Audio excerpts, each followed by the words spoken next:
Okay, first, we have to talk about Skinwalker Ranch, you know, the secret Skinwalker Ranch show that's on.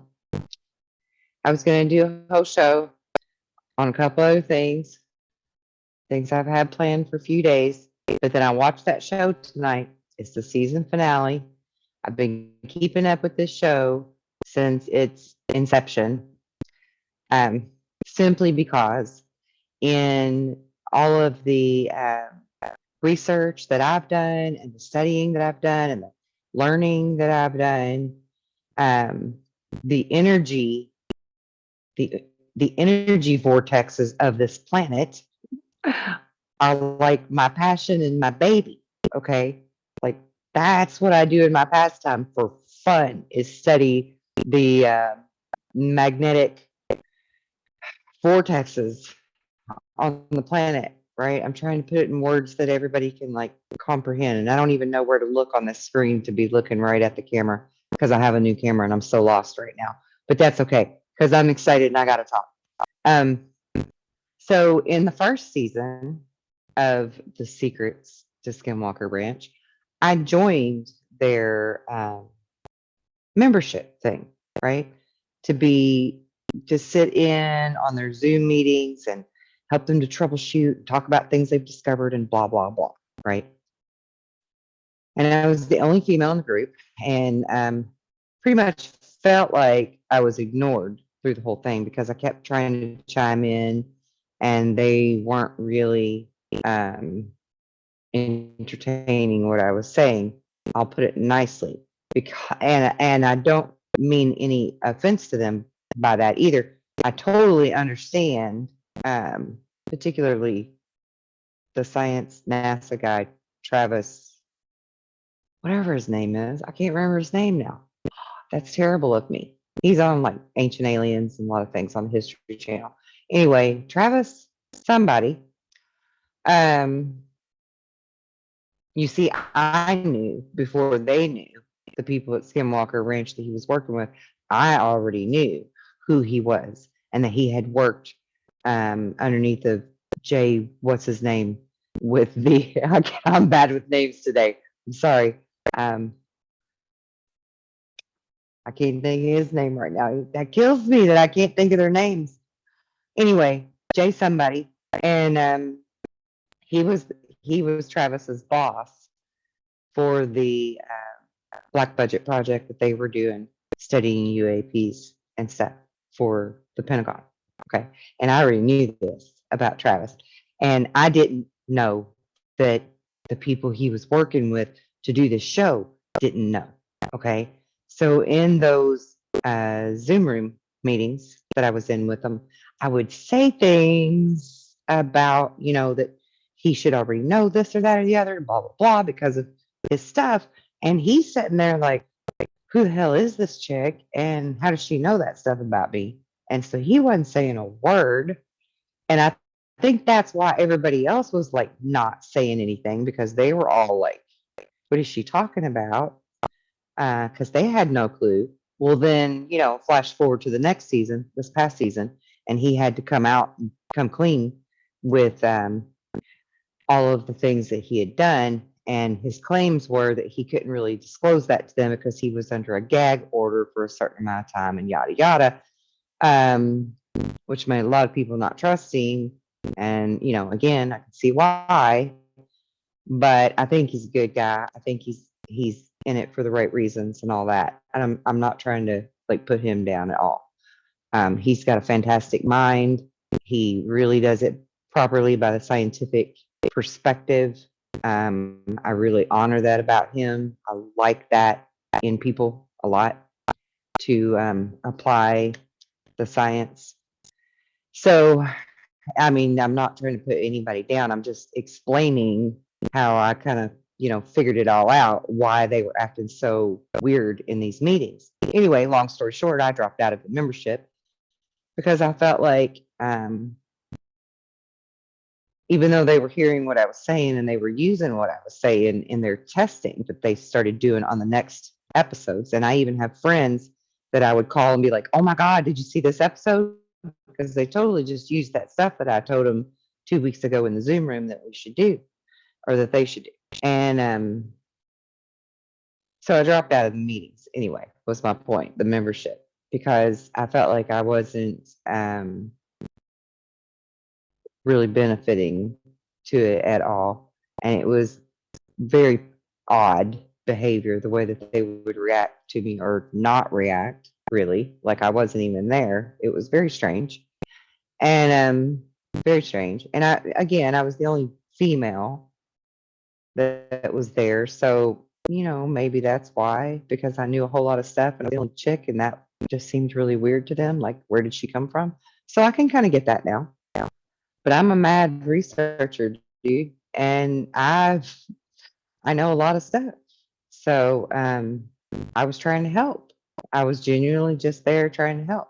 And so I was actually the one that told Travis and his team to use 1.6 hertz as their sweet spot to open the wormholes, because I've done extensive study on uh, the negative and the positive magnetic um, vortices or energy spots on our planet that are all over the place. Skinwalker Ranch is not the only place.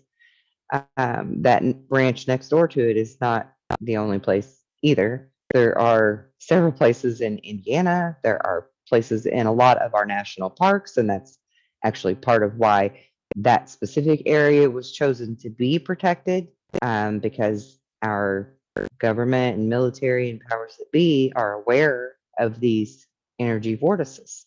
And this actually explains a lot of how some of the missing people actually go missing, because they step into these energy spots when they're activated, and poof, they're in another dimension, and then they don't know how to get back because we're not taught that type of physics.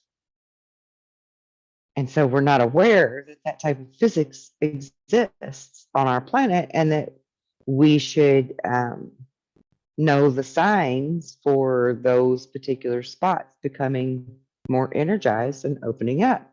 Well, in my research, I have discovered that 1.6 hertz is the sweet spot for opening the wormholes. Now, granted, it's got to be like a pretty um, volumized blast of it, if you will, quantified, you know, great equipment is what I'm gonna put there, or certain conditions like atmospheric weather type conditions can activate them also. The Bermuda Triangle is a perfect example of one of them. Atmospheric conditions can give them the proper frequency, and so can special instruments that we would have. In the past, in more ancient times, the indigenous peoples would perform ceremony that would hit the right frequency, hit the right pitch, and make things happen as well. This is why a lot of the indigenous people are aware of it. They just didn't. They didn't really understand fully that just how much control they had over it. Is the way I'm going to put that for now, and we'll just leave that there, because we are the caretakers of this planet. So that means that when God placed us here, He also placed every tool we needed to garden and maintain our planet. Yeah, I'm gonna leave it like that. So anyway, in like the first or second season is when they did the 1.6 hertz frequency thing, and they witnessed the wormhole open up. Well, tonight for the season finale, they were doing these fabulous tests with lasers and like tons of lasers. It was so cool. It was like the greatest experiment I've ever witnessed watching. Lots of fabulous lasers, different kinds of layers, different levels, all within this triangulated area where all of the phenomena and energy stuff seems to take place the most. And so, and there's a lot of things beneath the mesa as well that are in that same triangular area. Okay.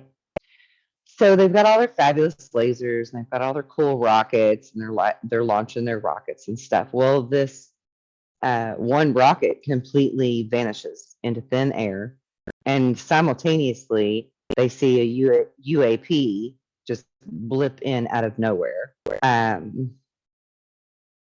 That they actually were able to track. They were actually able to measure it with different instruments and stuff and get great visuals from different type of instrumentation to see this UAP as it popped in and the rocket popping out, disappearing. And they actually, it actually changed time by a quarter of a second, which is huge in scientific terms. That's phenomenal that you could have that much time altered, but a quarter of a second was altered, right? So, I mean, we're talking like 15 seconds, totally blipped. Okay. Totally blipped, which is huge, which is amazing. Now, I gotta slow down, back up a minute.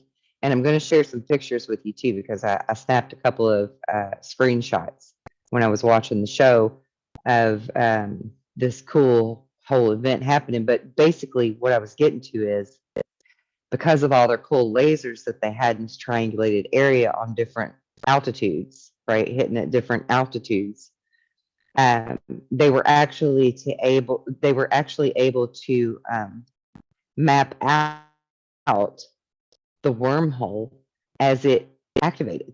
Like you can see the spiral mapping from the lasers of this wormhole as it opens up, as it activates, and the UAP blips in and the rocket blipped out. And it penetrates the ground for better than 300 feet underneath the ground, this portal. And like the ground radar type lasers were showing that. And I have a picture of that as well. I'm going to show you in a moment. But it literally mapped the wormhole. That may be the first time in history. So this was history in the making tonight for this to be aired to the public. That we've actually mapped a wormhole to prove its existence. I mean, that's freaking phenomenal,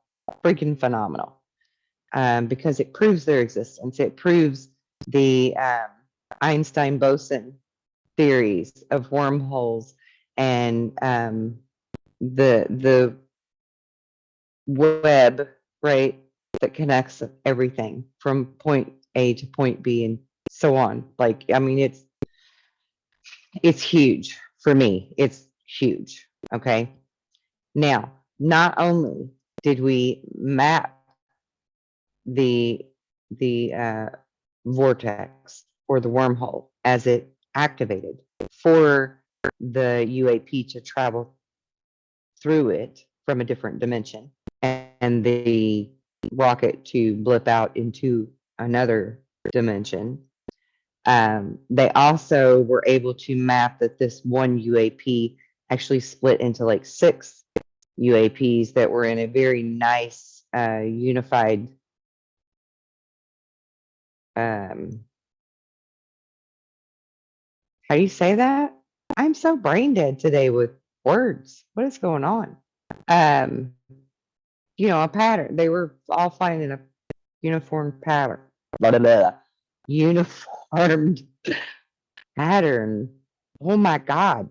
Um, So that was pretty cool because a lot of people have claimed, that are witnesses to UFOs, they've claimed to see like one UFO and then all of a sudden it splits into more, multiple UFOs.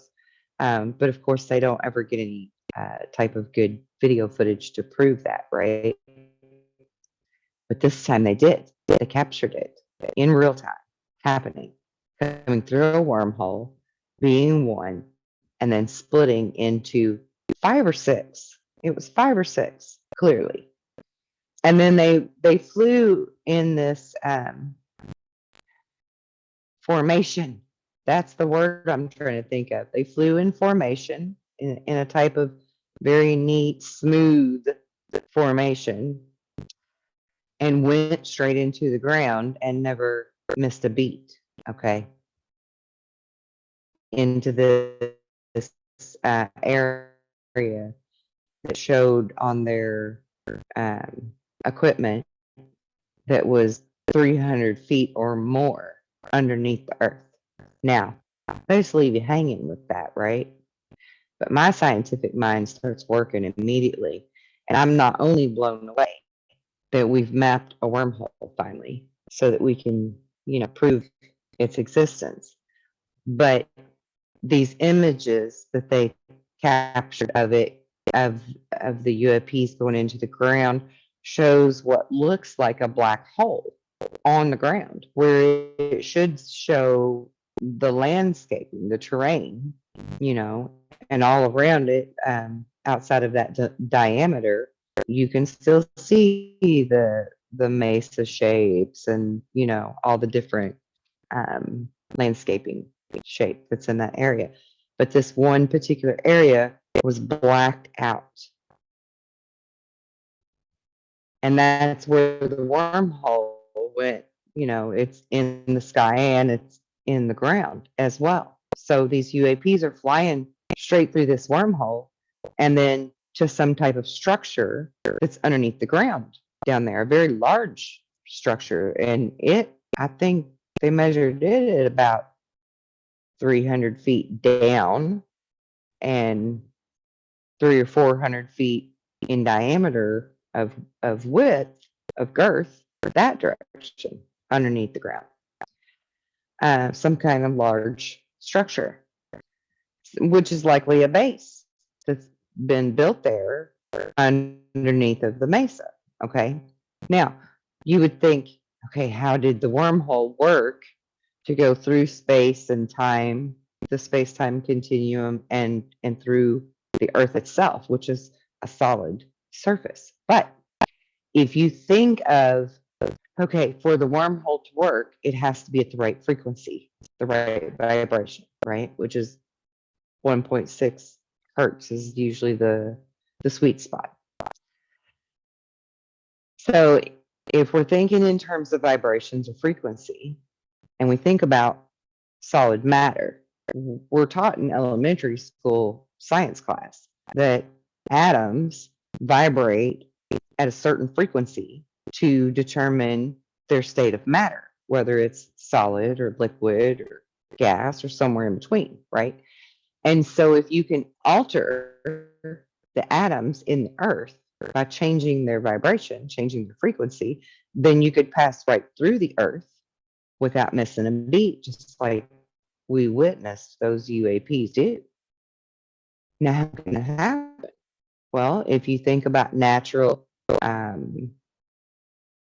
elements, natural weather patterns, or earth patterns that we have right here on planet Earth, an earthquake. What's an earthquake do?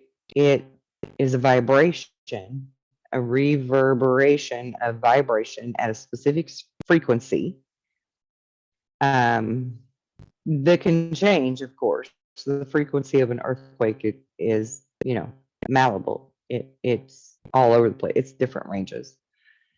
But when it gets to a specific range, it creates what we call liquefaction in the solid mass of the earth, right? Where you see the water coming up in the earth, and the earth is undulating, kind of like jelly or pudding or really thick mud or whatever, because it's being vibrated, its atoms are being vibrated at a different frequency, which changes its state of matter. So the wormhole would work essentially the same way, or exactly the same way. It's just vibrating it at such a frequency that it's gaseous, perhaps, instead of liquid. It's gaseous to where they can pass straight through it, one fell swoop, get straight to their base, no harm, no foul, closes back up behind them. Nobody can follow them in. Any airplane that tried to fly in, unless they're hot on their trail and can go 3,000 miles an hour into the ground, uh, probably aren't going to make it through there before it turns back to a solid mass, and they would just crash into the ground, and then it's still just an anomaly to us. We wouldn't be able to figure it out. But because they've caught this on film now, I think that's exactly what they're seeing. And so let's take that knowledge and let's go just a step further. And let's say you're standing on the earth in that location when something energizes the atmosphere in this specific location of an energy vortex spot that opens a wormhole. Where did you just go? Didn't the earth just fall right out from under you, literally? And you went into this wormhole, just like that UAP would do? And once you're there, I mean, who knows? Who knows if you're stopping at their base under the ground or if you're going to continue somewhere else. Maybe they land in that base because they have some type of coordinates that they can put into their craft that says, I want to go from point A to point B. Because from what I know about that type of travel, you would need coordinates. Well, hell, the movie Back to the Future teaches you that. You've got to have coordinates to know where you're going, right? Otherwise, you might end up with the dinosaurs. So if you're standing there on the ground when this becomes activated, where did you just go? And how in the world would you know how to get back? So I think that is exactly how we explain some of the missing persons. Certainly not all of them, because we know about all kinds of other things now that are going on that we're not going to talk about, because I already have a warning. So be good and careful. But anyway, I digress. I want to show you the pictures. So I need to share screen. Peek over here around my camera thing. Yeah, it's just me. Okay. Let me see if I can do this the right way.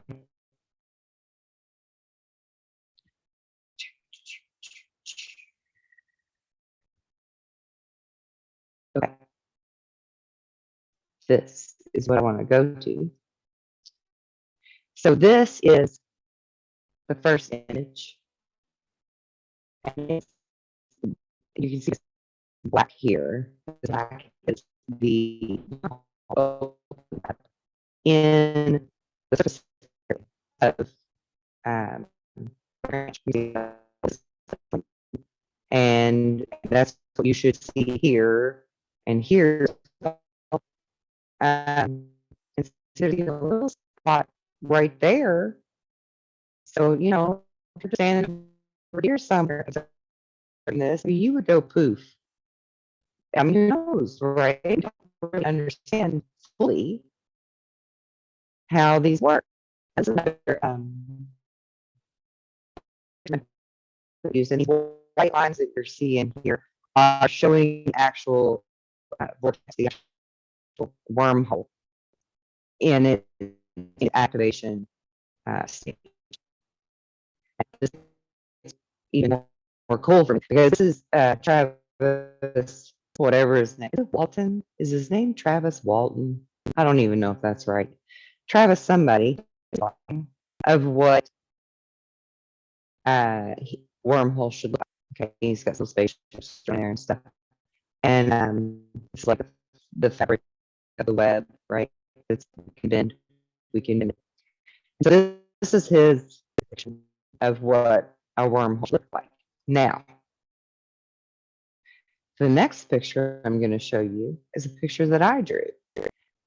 When I was in my early 30s and I fully activated my Kundalini, I began getting what my friend Christina begrudgingly referred to as downloads, but for lack of a better word in our vocabulary, that is essentially what they are. It's downloads. It's just where information's being unlocked in your mind because you've kind of leveled up in your opening your mind up, right? So when you open up a new room in your mind, there are closets in that room with files and information and things, and all of those doors start to unlock and open up for you. So I began to be flooded with information. And where is my little copybook journal? What did I do with it? I began to keep notes of all of my downloads, was my point, in my little coffee cup journal, wherever the Dickens it went. I just had it like an hour ago. I don't even know. I'll find it later and show you. Anyway, I started taking notes and writing down all these downloads, and sometimes I would get imagery. Well, I was shown and explained about our 9 dimensions and how we get from one to the other. It's through vortices or wormholes. And you see? Now, granted, I have all this other information that I was also shown that has to do with the cyclical changes that are going to catapult through the entire wormhole and reverb all the way through there. Everybody's going through a change and a upgrade. And that's why nobody can stop it because it's just something that has to damn happen. But I digress. The point here, I have the same. This is one here. This is one wormhole, one large vortex that takes you from this dimension to that dimension. That doesn't mean that there's only one energy point. It's a simple rudimentary 2D drawing of my best way to show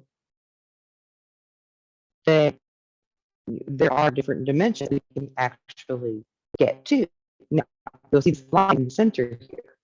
And it's a simplified line because actually what I was shown in my vision was that there's a multitude of these.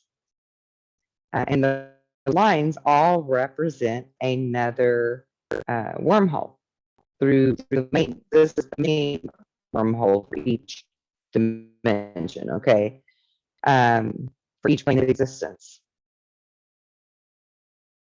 They're all connected through a gigantic wormhole that has like a bazillion highways and interstates that run through that.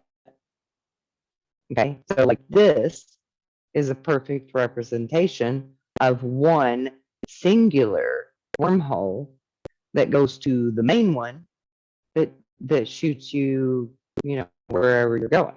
Okay, so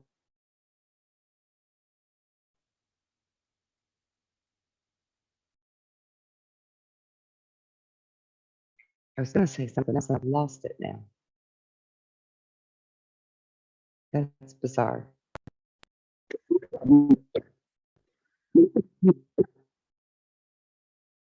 Okay, so I was shown those wormholes in my meditation.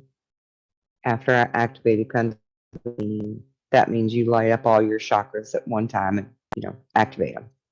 Wide open activation. I was fully ready to learn everything I could possibly learn. And that's when I started being downloaded with all of the physics, all of the quantum physics, and shown these wormholes and shown how a vortex actually works, which is also called a torus, by the way. Um, it has a toric or torus spin to it.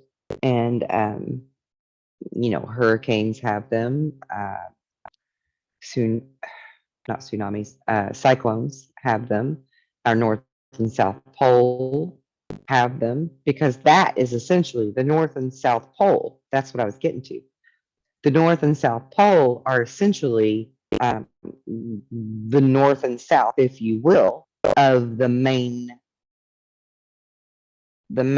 vessel of our wormhole, just like any planet would have. So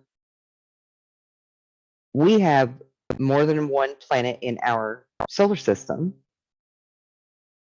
All of those planets have their own North and South Pole to them. And all of those North and South Poles are essentially a type of a black hole, smaller scale black hole, that is a vein to the superhighway, is like the best way I think I can describe that there. The point is that planet Earth is not the only planet that you can be on to travel through the space-time continuum to another dimension. You can get there from any of the planets.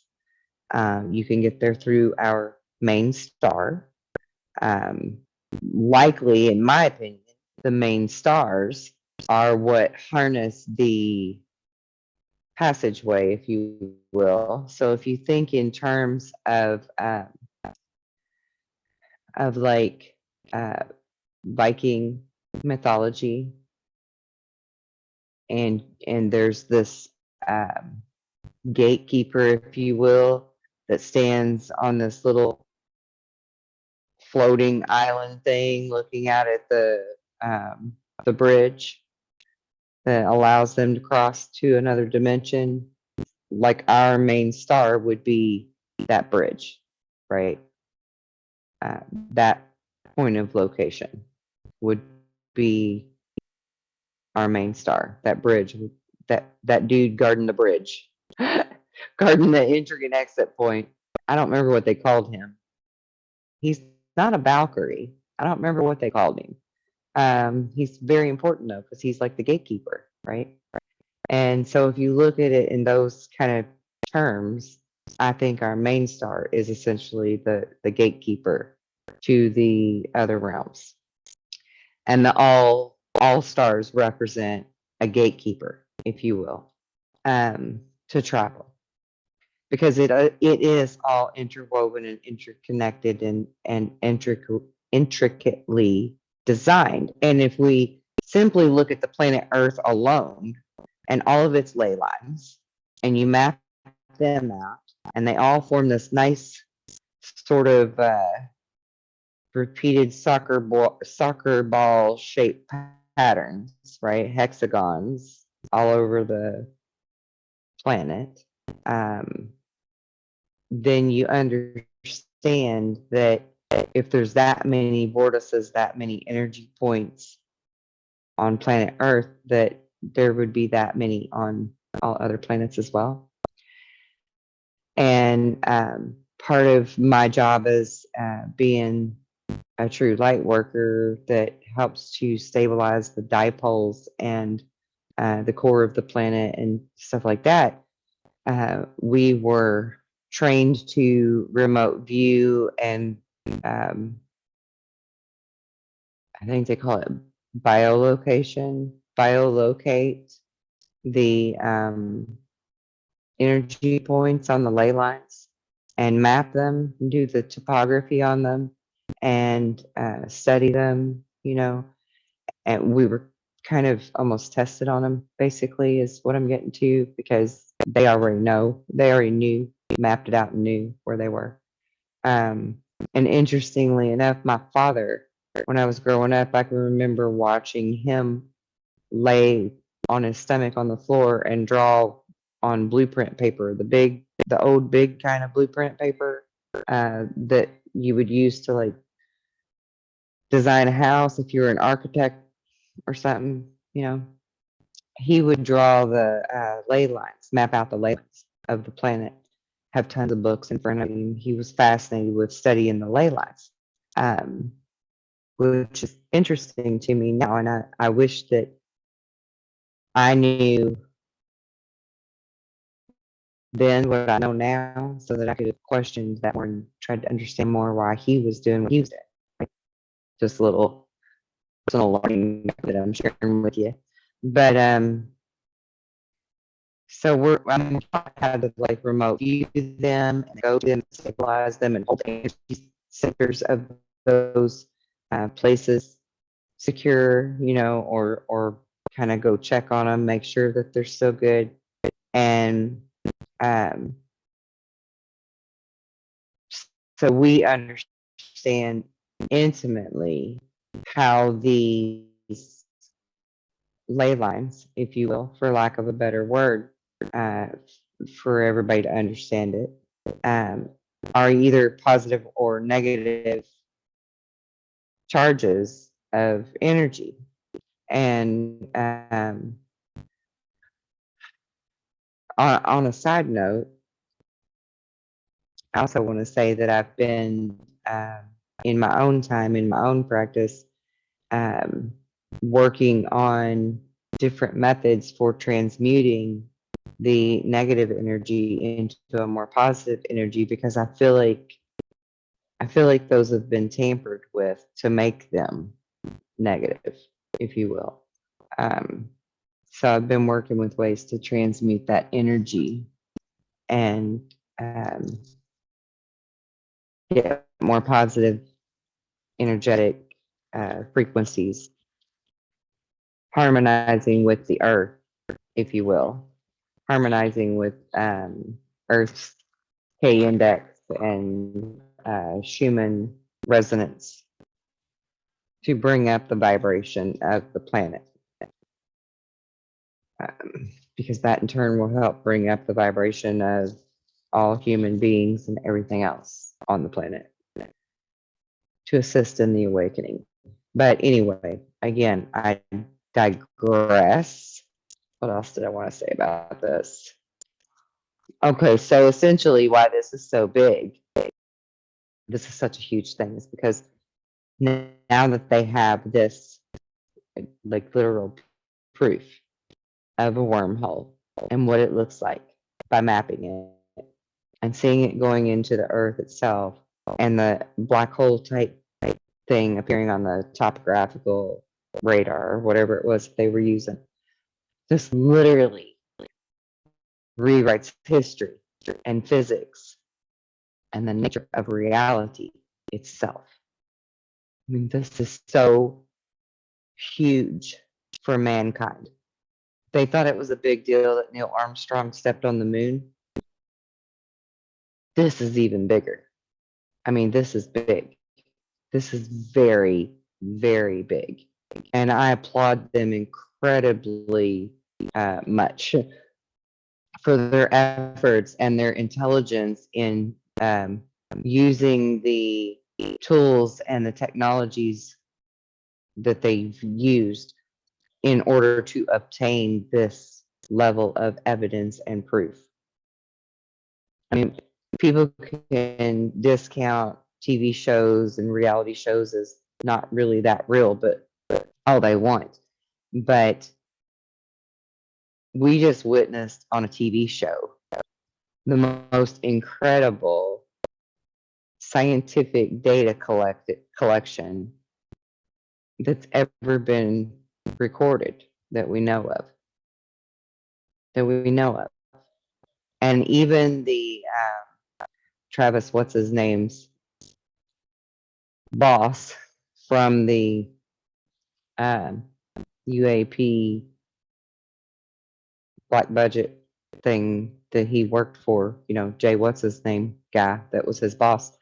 He was sitting there in this meeting, witnessing this data, totally awestruck, totally speechless. He did not know what to say about any of it.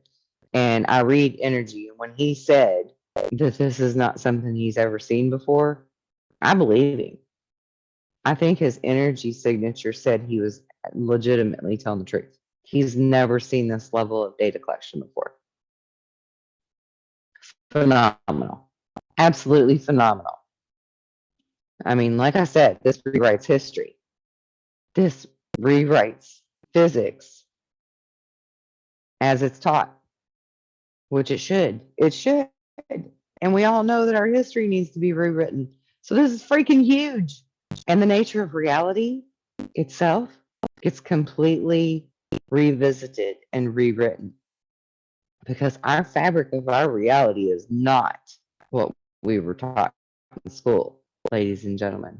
It's absolutely not.